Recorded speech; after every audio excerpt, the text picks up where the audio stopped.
lời chặt lóc luôn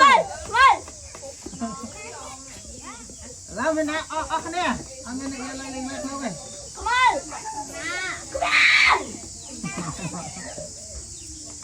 đi đặt hàng mọi là mau mau mau hết khác lúc này khèm rồi nó mà đây nè mồi thế ai lấy chặt lạc luôn á nó mình khèm nữa nè sao ai vô lấy chặt lạc luôn á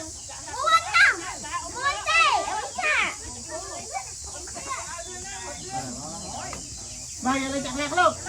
nè thế nè lấy chặt lạc luôn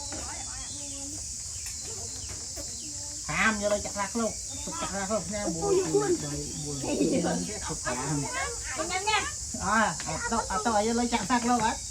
là lấy này bao không như thế mà không ăn á lấy lấy đi Âm yên